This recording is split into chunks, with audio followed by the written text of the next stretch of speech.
Luto na ang ating ginataang isda with pizza yan. Kain na tayo. Tara!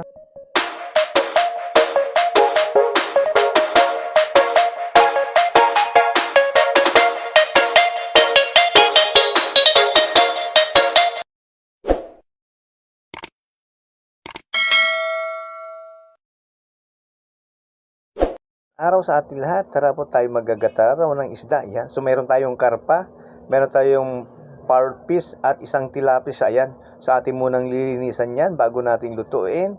Ayan, so inislice na po natin yan at tapos na. Ayan. Lalagay po natin sa planggana. Ayan, baka madali pa ng ating pusa. Ayan, so ayan po, gayat na. So atin po ngayong lilinisin. Ayan, ang ating gagawin ay lalagyan natin ng asin yan. Linamas na natin sa asin. Ayan. Para mawala po yung kanyang lansa. Ayan. At linagyan na rin po natin ng suka. Ayan. Para po mas lalong mawala yung lansa. Ayan. So ating lalamas-lamasin yan. Ayan. Ayan. Yan po ang lagi natin ginagawa. Is open na po yan. Pag naglinis tayo ng ating isda. So nilalagyan po natin ng suka yan. So ating hugasan na. Mabilisan na lang pong hugas yan. Ayan. Isa-isahin muna natin yan. Ayan. So 3 beses po tayo maghugas ng isda, ayan, para po talagang malinis siya. Ayan. So ayan po, binilisan na natin yan. Ayan, kinamay-kamay natin yan. Ayan, hinawakan natin lahat. Ayan. Siyempre, tatapon natin yan, pinaghugasan. Ayan. Hop. Ayan pa. Ayan. So ayan, nahugasan na po natin. Atin na pong luluto niya. Yan po yung ating inislice sa karpa. At may parot pa yan. Buntot po ng parot yan. Parot fish. Yan po yung ating sukang paumbong. Yan po yung ating paminta. Yung ating instant gata. Yung ating siling haba, bawang, luya, sibuyas, saka yung cubes. So ayan po. At pa-subscribe na rin po. Pakipindot lang po ang inyong verification bell para po lagi kayong updated sa ating mga lutuing bahayan. Pang-ulam lang po yan sa araw-araw nating kinakain. Ayan. So atin na pong isasalang yan. Ayan, isasalansan po natin yung bawang. At yan po ilalagay na po natin yung mga isda. Ayan. So inuna na po natin yung bawang luya sa ilalim ng kawali. Ayan. Sa ilalim ng isda para masarap po yan. Ayan. So isalansan natin maigi. Ayan po yung ating parrot fish. Yung ulo ng parrot fish. Ayan. So nasalansan na po yan. Atin na pong lalagyan ng cubes po yung ating nilagay na yan. Yung ating, yan, binubod po natin yung cubes po, chicken cubes po ang ating ginagamit. So ayan po. Ayan po yung ating pichay. Ilalagay po natin mamaya sa ibabaw. Ayan. So ayan, ilagay na po natin yung mga panghuling bawang, sibuyas dyan. Ayan, saka luya po. So bali 2 beses tayong maglagay ng luya bawang. Ayan. Ayan, sa ibabaw. So inilagay na rin po natin yung siling haba para sabay na sa bango. So ayan po. At yan po, tinaktakan po natin ng pamintang crack. Ayan, crack po ang ating ginagamit.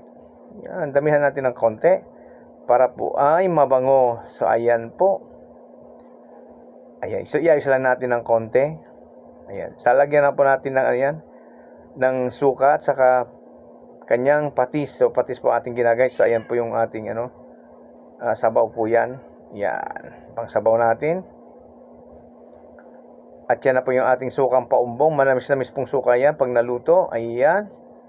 At ilalagay na rin po natin yung kanyang patis. Takpan na po natin. So ayan po. Antayin na lang po natin kumulo. So ayan. So binuksan natin. Yan. Kumukulo na po. Ang bango po. Ipapaksiw muna natin yan. Para po hindi siya mabilis mapanis. Ayan. Sabay po yung instant gata ay meron na po yun. Preservative. Yan. So yan po, kulong-kulo na. Mamaya-maya po natin ilagay yung pizza. Ayan po, nilagay na po natin yung pizza. Sasalansan po natin yan maganda. Ayan. Ayan, hindi na po natin sinabayan kasi po ma-overcook po siya. Ayan. Pizza Tagalog po ang ating inilagay. Pwede rin po kayong maglagay ng mustasa. Kung kayo po ay may mustasa. Ayan. At talong, pwede rin po. Ampalaya, pwede rin po dyan. Ayan, takpan muna natin yan. Mamaya natin lalagyan ng gata. Ayan. Ang ginagamit po natin gata ngayon ay instant na para mas mabilis. So ayan, ang bango. Nangangamoy po yung bawang niya, saka luya. Ayan, saka siyempre yung kanyang suka. Ayan. So ayan po, ilalagyan na po natin yung gata. Ayan, bali 1 kilo pong gata yan. Ayan. Para masarap. So ayan, ang ginagawa po natin paggagata, hindi po natin pinaglalangis-langis maigi yung kanyang gata para po hindi po nakakaumay. Ayan po. At shoutout po sa ating mga subscriber at saka yung matyagang nunod sa atin, yung ating mga viewers. Maraming salamat po sa inyo. Ayan. So malapit na pong maluto yan. So pakuluan na natin ng konti. At mamaya-maya po yan ay tayo'y kakain na. Ayan, so kumukulo na po. So ayan, antay-antay lang po natin konti. Ayan. At tayo habang nag-aantay, magluluto tayo, maghugas muna ng ating mga ginamit na plato. Ayan. Para po hindi po makalat ang ating kusina. So ayan po. Malapit na pong maluto. Ayan. So atin lang munang yan. Kakalat lang natin yung kanyang gata. Ayan, oh. Nangangamoy na, oh. Ang maganda po kasi pagka tayo nagkagata, ipapaksiw mo natin yung ating isda para po mas lalong malasa, masarap. Ayan. So konting tis na lang at ikay maluluto na. So ayan.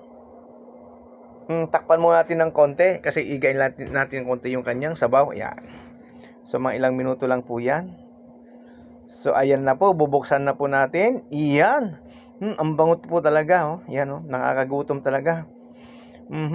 Parang gusto nang kumain kaso hindi pa luto, kaya antayin nating maluto. So ayan na. Kunting-kunti na lang yan. So ating tinikman muna. Siyempre titikman natin kung anong lasa. Yan. So ayan po, okay na ang lasa. At yan po. So luto na po yan. Ayan po, luto na. Luto na po ang ating ginataang karpa, tilapia, at ang kanyang fowl fish. So ayan po. Luto na po yan. Ang bango po, oh. Nangangamoy yung kanyang bawang. So ayan. Ayan po, kakain na po tayo. And thank you po sa inyong lahat. Maraming pong salamat. Thank you for watching.